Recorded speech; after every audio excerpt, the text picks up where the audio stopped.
En medio de la selva argentina existe un lugar que supuestamente está marcada por las rutas de escapes del nazismo. Durante décadas se dijo que este era un mito. Hoy vamos a entrar para comprobarlo. En 1945, la Alemania nazi fue derrotada, pero no fue el final. Antes de caer, el régimen diseñó rutas de escapes y refugios en distintas partes del mundo. América Latina fue una de esas puertas, y Argentina, durante años, permitió la entrada y salida de muchos de ellos sin mayores controles.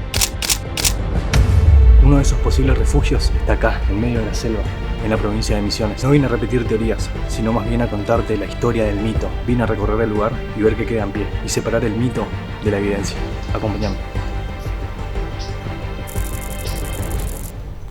Bueno, esta es la primera estructura con la que nos encontramos. Vemos que tiene mucho tiempo. De hecho, está lo que queda de ella. El piso prácticamente está cubierto por la naturaleza, por el musgo. Y acá encontramos la primera puerta hacia lo que es la casa. Sepan disculpar mis movimientos, pero es que hay muchas piedras en el piso y dificulta un poquitito. Pero bueno, esto sería la primera entrada. Ingresamos y nos encontramos con lo que sería la primera parte del lugar. Acá hay un árbol caído. Mirá esta palmera, boludo. Es como si se cayó y se recostó por la pared. Bueno, acá hay una ventana. Es muy loco pensar que esto está en medio de la selva. En su época habrá sido construido, o sea, era muchísimo más selvático de lo que es ahora. Vamos a ingresar a una de las supuestas habitaciones. Wow. Bueno, entonces esto sería la primera habitación. No sé qué sería, pero hay como un pozo acá que supuestamente vinculaba a rutas de escape. Acá entramos a lo que sería, creo yo, que el baño, porque hay una bañera, una pequeña bañerita que tiene todavía los azulejos, ¿no? Y obviamente su amigo el árbol del otro lado. Qué loco la cantidad de plantas. Me parece muy curioso cómo la naturaleza siempre agarra todo, no le importa nada. Bueno, acá tenemos una telarañita con su respectiva arañita que le vamos a dejar en paz, no le vamos a molestar, no vamos a perturbar su tranquilidad. Y nosotros vamos a seguir recorriendo a ver qué más hay. Las construcciones, cómo fueron hechas, cómo tienen piedritas adentro, piedritas más pequeñas para soportar el peso de toda la estructura gigante y de todos estos bloques grandes. Bueno, a ver, sigamos recorriendo. A ver por afuera. Vemos también estas construcciones. Como que tiene un tallado acá. Tiene como un tallado de no sé qué es, no sé si es natural o si es hecho a posta. Esta construcción que es increíble. Y bueno, acá dice peligro de derrumbe. Pero bueno, saben que acá en el canal nos arriesgamos prudentemente posible para traerles las mejores historias, solo que por lo menos a mí Victorio me parecen buenas historias.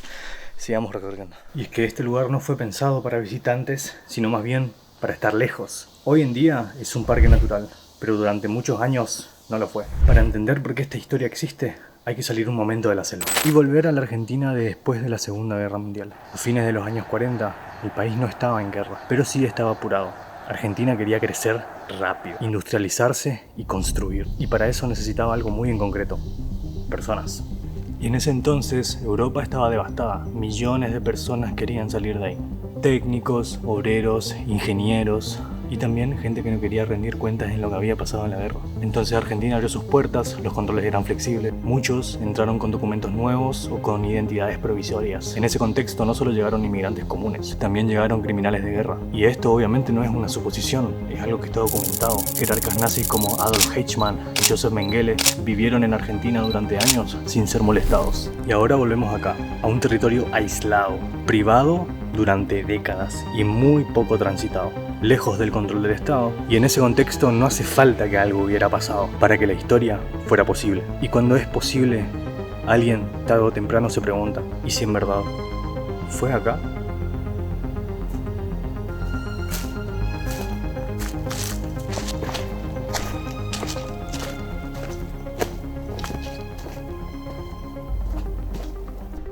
Bueno, estamos saliendo de la primera casa.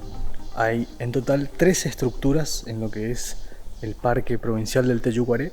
Me estoy dirigiendo a la segunda, a la tercera no se puede acceder. Es como una torre vigía que está en el medio del monte y los guías nos dijeron que es imposible acceder, solamente ellos conocen el lugar. Además es muy peligroso, al ser un lugar muy alto y estar cerca del río es peligroso mal, porque encima ya de por sí el camino ya te tropezás un montón.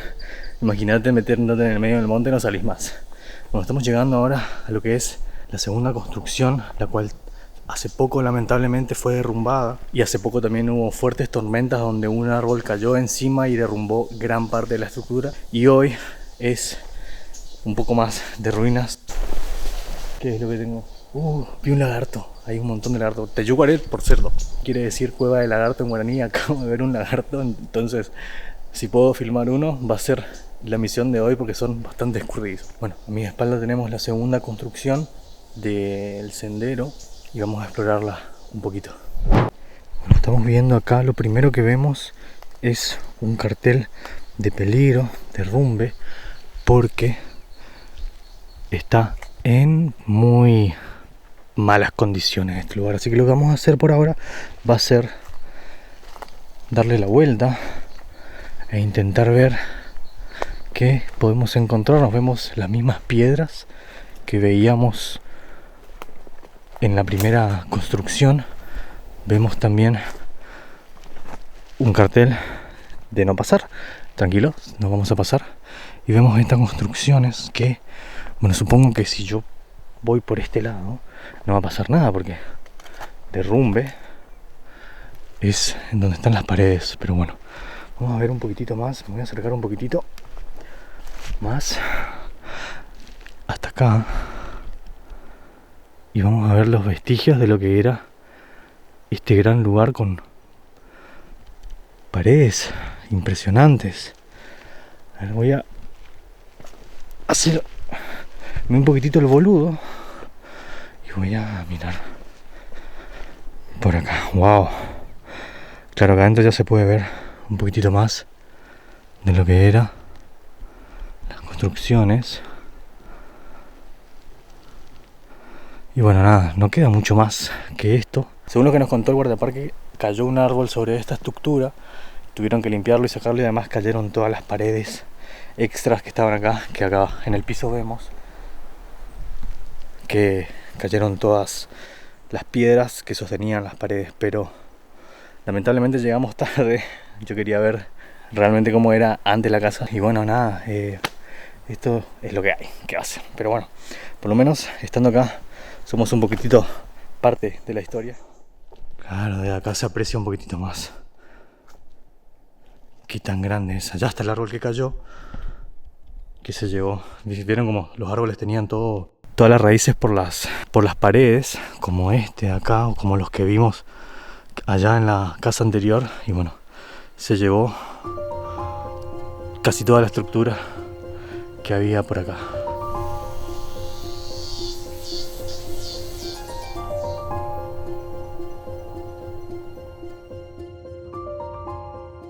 Y es que a partir de acá la historia empieza a depender más de la gente y no tanto del lugar, porque este tipo de historias no nacen en los archivos. Este tipo de historias nacen en las charlas, en el boca en boca. Alguien viene una vez, escucha algo, habla con alguien, lo escucha distinto, y cuando algo no encaja, buscamos explicaciones. Una construcción rara, un lugar aislado, una época cargada de un montón de sucesos, y todo eso requiere de una gran historia. Sabemos que hubo nazis en la Argentina. Sabemos que algunos se escondieron. Entonces la pregunta deja de ser si es posible y pasa a ser si en verdad sucedió acá. Y ahí aparece la gran palabra que lo cambia todo: nazi. Desde ese momento, la casa deja de ser solo una casa. Se convierte en refugio, en escondite, en un símbolo. Y cada detalle se empieza a leer desde esa idea. Y cuando una historia se repite lo suficiente, deja de cuestionarse. No porque sea verdadera, sino porque se vuelve familiar, parte del folclore. Y así, damas y caballeros, nacen los mitos.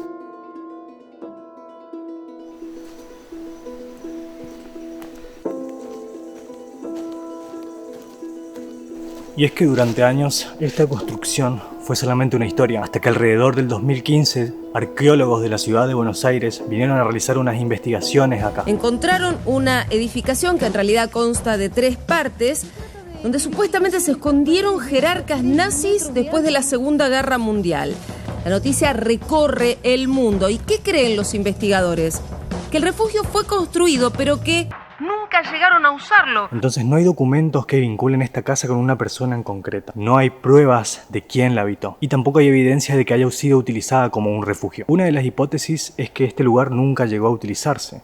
Otra de las hipótesis, que fue contada por el guardaparque al llegar acá, es que este lugar era de una familia efectivamente alemana de esa época, de una familia verdaderamente acomodada. Y recordemos que Misiones es cuna de inmigrantes, muchos inmigrantes de toda Europa llegaron hasta estas tierras cuando literal era todo monte. Y no es una certeza.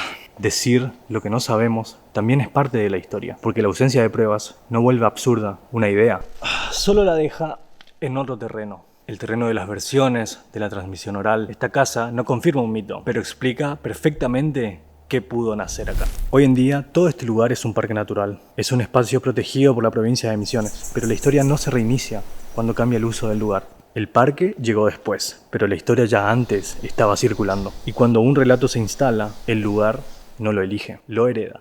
Con el tiempo, la historia empezó a crecer y como siempre empezó a buscar un nombre.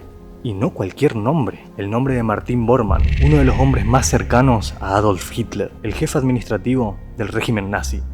Él no era un soldado, era quien firmaba órdenes, quien organizaba el despojo y quien hizo que el horror funcionara como sistema.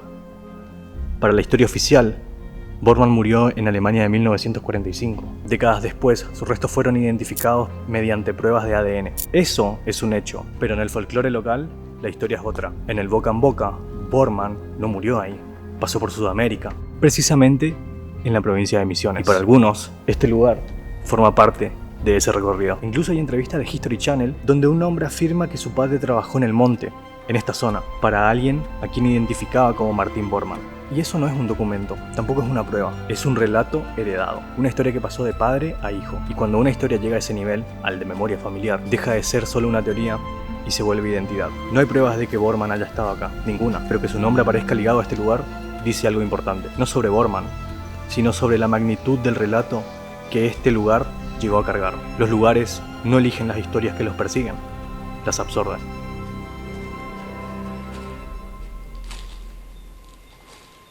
Bueno gente, en conclusión y para ir cerrando, las historias más persistentes no siempre sobreviven por lo que ocurrió, sino por lo que nunca terminó de explicarse. Y esto es lo que le da fuerza. En este lugar no hay pruebas definitivas, tampoco hay certezas absolutas. Hay contexto, hay una construcción que no encaja y hay un pasado que habilita la pregunta. Entender eso sirve para visitar este lugar. Y para muchos, porque esa historia exista, no la vuelve verdadera, pero que tampoco pueda probarse, no la vuelve falsa. Me interesa entender por qué ciertos lugares cargan con historias más grandes que ellos, por qué algunos nombres se pegan a ciertos paisajes y por qué seguimos volviendo a esas preguntas, incluso cuando sabemos que tal vez nunca tengan una respuesta clara. Quizás no estemos buscando hechos, quizás estemos buscando sentido.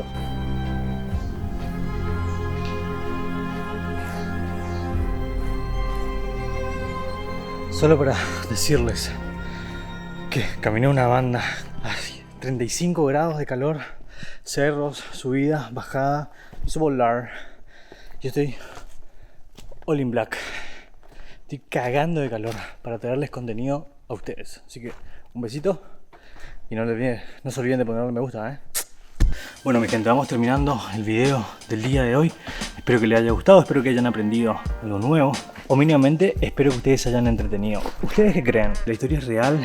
¿Que es solo un mito? ¿Que es posible? De hecho, hay muchas personas que creen que sí lo es. Hay otras personas que no lo creen. Hasta hace muy poco, este lugar se llamaba la Casa de Bormann, pero el gobierno cambió el nombre a la Casa de Piedra. Yo no sé si por puro capricho o por una cuestión de limpiar el nombre del lugar, pero al hacer eso se le quitó la parte del misticismo, la parte del mito, la parte que hace interesante al lugar. Así que bueno, hay decisiones que por ahí no se entienden, como también las personas que vienen acá y se llevan piedras, que rompen las cosas, que vandalizan. Eso tampoco se puede entender, así que sinceramente no sé qué creer. Yo creo que es un lugar muy remoto en el mundo, literalmente en Argentina, está muy aislado en el medio de la selva. Nadie vendría acá, y más en su época, donde no había caminos, donde no había señalizaciones. Me parece un lugar ideal para alguien que quiera o alejarse o esconderse. Gente, hasta acá el video de hoy. Espero que les haya gustado, espero que hayan aprendido algo nuevo. Les repito, estamos creciendo en este canal, así que si le das me gusta y te suscribís al canal, me estás ayudando muchísimo a continuar trayéndote contenidos similares a este. Yo soy Zorri, no se olviden de tomar agüita y un saludo a la abuela. Nos vemos en el próximo capítulo.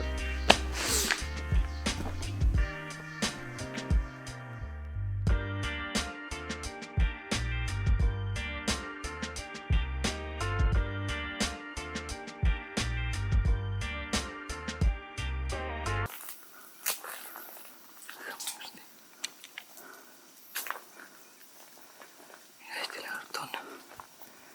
Oh. Wow. Ahí hay otro.